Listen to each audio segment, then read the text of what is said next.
رشتہ نہیں ہو رہا، رشتہ نہیں ہو رہا، رشتہ نہیں ہو رہا۔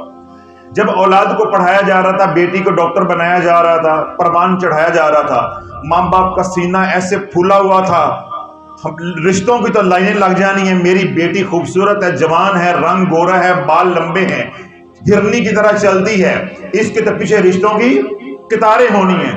آج کوئی دیکھنا گوارا نہیں کرتا، ماں باپ گھر میں بیٹھے ہیں، بیٹی کے سر میں چاندی اتر رہی ہے اور مائیں روتی ہیں کہ آتے ہیں حضرت صاحب، بات چلتی ہے، بات ختم ہو جاتی ہے، بات بنتے بنتے بات ختم ہو جاتی ہے۔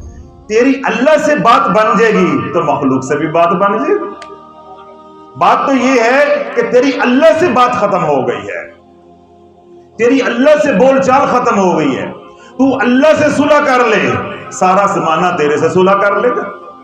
تو اللہ سے محبت کر لے، سارا زمانہ تیرے سے بھی محبت کرے گا، تیری اولاد سے بھی محبت کرے گا۔ تو پہلا کام کیا ہے؟ رجوع اللہ، اپنے گناہوں پہ توبہ کریں کہ ہم نے اس اولاد کی خاطر اپنے رب کو ناراض کیا، مدینے والے کو ناراض کیا۔ پہلے اپنے کیے پہ توبہ کریں، پھر یہ عمل کریں۔ عمل بہت آسان ہے، انشاءاللہ میں جس کو بھی بتایا ہے، اللہ 6-7 ہفتے سے اوپر جانے نہیں دیتا، رشتوں کی لائنیں لگا دیتا ہے۔ اب عمل کیا کرنا ہے؟ سورہ رحمان۔ کون سی سورت؟ سورہ رحمان۔ بیٹے کا رشتہ ہو، بیٹی کا رشتہ ہو، دونوں میں کسی کا بھی ہو، جو اپلائیڈ فار ہیں، جن کا رشتہ ہونا ہے، لڑکی ہے یا لڑکا ہے، میں نے اپلائیڈ فار کہا تو آپ پریشان ہو گئے، بھئی اپلائیڈ فار بھی نمبر لگتا ہے، اب میری گاڑیوں کا نمبر لگا ہوا تو میں دوبارہ نمبر لگوانے چلا جاؤں گا، یا جس طرح میرا نمبر لگ گیا میں بچوں والا ہوں تو میں دوبارہ رشتہ کروں گا۔ اپلائیڈ فار کا مطلب ہے کہ جو امیدوار ہے، جس کا رشتہ ہونا ہے۔ ذرا میں نے اپلائیڈ فار کہا تو جو نوجوان ہیں وہ خوش ہو گئے ہیں کہ یہ کوارے ہیں، ہماری طرح بوڑھے تو نہیں نا ابھی ہوئے۔ تو جو اپلائیڈ فار ہے، یعنی جو امیدوار ہے، جس کا رشتہ ہونا ہے یا رشتہ کرنا چاہتے ہیں، شادی کروانا چاہتے ہیں، بیٹا ہے یا بیٹی ہے، لڑکا ہے یا لڑکی ہے، وہ یہ عمل کرے، ساتھ اس کے والدین کرے۔ اور اگر گھر میں بہن بھائی ہیں، بھابیاں ہیں اور لوگ بھی گھر کے ہیں تو سارے مل کے کریں، اللہ دلوں میں محبتیں بھی ڈال دے گا اس عمل کی برکت سے، اور انشاءاللہ جتنا گڑ ڈالیں گے اتنا میٹھا ہوگا، رشتہ بھی جلدی ہو جائے گا۔ اور اگر بالفرض والدین فوت ہو گئے ہیں یا ان میں کوئی ایک فوت ہو گیا ہوا ہے تو یہ مجبوری ہے۔ اسی طرح گھر میں بڑی بہن کا رشتہ ہونا ہے، باقی چھوٹے ہیں تو یہ مجبوریاں ہیں۔ میرے کہنے کا مطلب یہ ہے کہ جس کا رشتہ کرنا ہے وہ، اور اگر اس کے آس پاس اور لوگ رہتے ہیں، ساتھ اور لوگ رہتے ہیں تو وہ بھی یہ عمل کریں تاکہ اللہ آسانی فرما دے، جلدی ایک مشکل جو ہے وہ ہماری حل ہو جائے۔ اب کرنا کیا ہے؟ سورہ رحمان 3 بار صرف چبا کے مزے لے کے بھی پڑھیں گے تو 15 منٹ کا کام ہے۔ اگر تیز پڑھیں گے تو 12 منٹ میں بھی پڑھی جائے گی، تو تیز پڑھنے کی کیا ضرورت ہے، آرام سے پڑھیں۔ 15 منٹ کا کام ہے۔ سورہ رحمان 3 مرتبہ اول و آخر 3 بار درود پاک، 3 بار درود پاک۔ اب یہاں نقطہ ہے، وہ توجہ کے ساتھ سنیے گا، پہلی بات کو سمجھ آ گئی۔ یہ پڑھنی کہاں ہے؟ یہ پڑھنی ہے نماز فجر کے بعد، کس وقت؟ نماز فجر کے بعد، اور گھر کا جو دروازہ ہے اس کی دہلیز پہ بیٹھ کے پڑھنی ہے۔ اب اس کا یہ مطلب نہیں ہے کہ گھر کی عورتیں ہیں، بچے ہیں، بہو ہیں، وہ سارے کرسیاں لے کے گلی میں چلے جائیں، گیٹ پہ جا کے بیٹھ جائیں۔ گھر کی دہلیز سے مراد ہے جب آپ گیٹ سے اندر آ جاتے ہیں تو وہ دروازہ جو آپ کے ٹی وی لاؤنج کو کھولتا ہے، کمروں کو کھولتا ہے، آپ کی رہائش کو کھولتا ہے، اس کمرے کے اس دروازے پہ بیٹھ کے، یعنی باہر گلی والے گیٹ کے پہ نہیں بیٹھ کے پڑھیں، اندر جو دروازہ، جس طرح میرے گھر کا دروازہ ہے تو اس دروازے پہ بیٹھ کے کرسی رکھ لیں، جائے نماز رکھ لیں، زمین پہ بیٹھ جائیں، جیسے کسی کو آسانی ہے یا وہاں پہ نظام ہے۔ ماں باپ ہیں، بہن بھائی ہیں اور گھر کے رشتہ دار ہیں، سارے مل کے بیٹھ کے کیا پڑھے؟ سورہ رحمان۔ ہر بندہ 3 بار، ہر بندہ 3 بار، اور پانی کی بوتل پاس رکھ لینی ہے، بڑی 1.5 لیٹر والی۔ جو پڑھتا جائے اس کو دم کرتا جائے، اس کو کیا کرتا جائے؟ دم کرتا جائے۔ اب دم کر لیا، اس کے بعد کوئی بھی اگر فرض کریں کہ 5 لوگ وہ سورہ رحمان پڑھ رہے ہیں رشتے کی نیت سے، تو کیا کریں؟ وہ دعا کریں، کوئی بھی ان میں بڑا ہے وہ دعا کروا دے اللہ تاکہ آسانی فرما دے۔ اس کے بعد وہ جو پانی ہے وہ تھوڑا پانی سارے گھر والوں کو پلا دے، 1 گھونٹ 2 گھونٹ سارے گھر، باقی جو پانی بچ جائے اس پانی کو پیچھے سے شروع ہو جائیں گھر میں، گیٹ تک سارے گھر میں چھینٹے ماریں۔ کیا کریں؟ چھینٹے ماریں۔ اللہ والوں گھر میں نظر بد ہوگی، گھر میں جادو ہوگا، اسی عمل سے نظر بد بھی ختم ہو جائے گی، جادو بھی ختم ہو جائے گا، اور کسی اگر دشمن نے بدبخت نے بندش کروائی ہے، اللہ اس عمل کے صدقے، سورہ الرحمن کے اس عمل کے صدقے اللہ بندش کو بھی توڑ دے گا، اللہ بندش کو بھی توڑ دے گا۔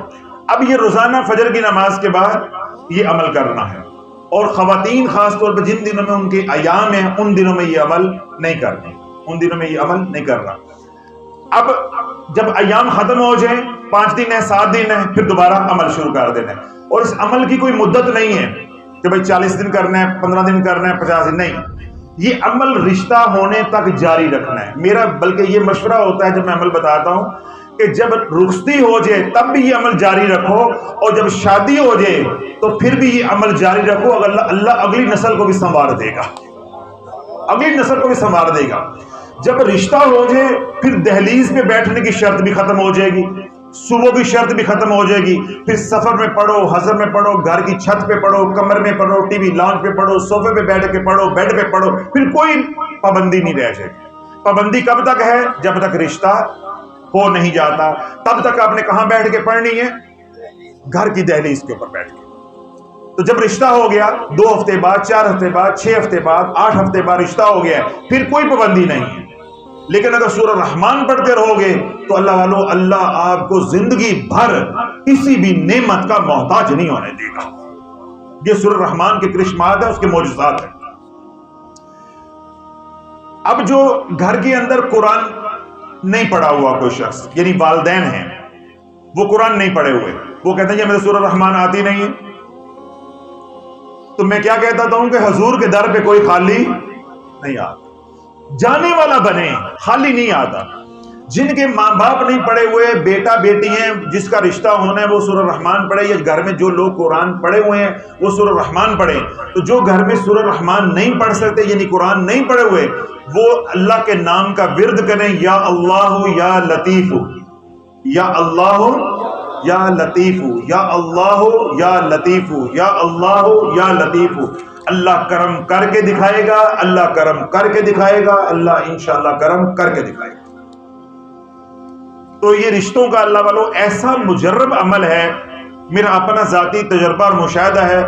قرآن میں کئی آیات اور کئی صورتیں ایسی ہیں جو رشتوں کے لیے بزرگوں نے استعمال کی، مشاہدہ کیا، ان کا تجربہ ہے، وہ عمل سینہ بسینہ چلے آ رہے ہیں۔ لیکن میرا تجربہ اور مشاہدہ یہ ہے کہ جو رشتہ سورہ الرحمان کے ذریعے ہوتا ہے اس کے اندر نفع یہ ہوتا ہے کہ جو آپ کو رشتہ ملے گا اس کے بعد دنیا بھی ہوگی، اس کے بعد دین بھی ہوگا۔ باقی جتنے بھی اعمال کے ذریعے رشتے کے لیے کوشش کریں گے رشتہ ہو جائے گا، قرآن ہے، اللہ کے نام ہے، رشتہ ہو کے رہے گا، انشاءاللہ کام ہو کے رہے گا۔ لیکن وہ رشتہ الٹا بھی پڑ سکتا ہے، رسوائی اور پریشانی کا ذریعہ بھی بن سکتا ہے، تکلیف کا باعث بھی بن سکتا ہے۔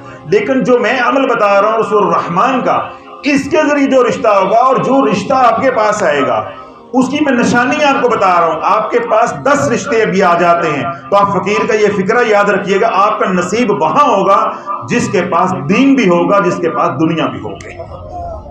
یہ عمل کرتے کوئی رشتہ آ جاتا ہے، یعنی یہ عمل کیا، آج سنا، کل شروع کر لیا، 2 دن بعد کوئی رشتہ آ گیا، بڑا امیر کبیر ہے لیکن دین نہیں ہے، تو فقیر کی بات یاد رکھنا، یہاں جوڑ نہیں لگنا، یہاں جوڑ نہیں لگنا۔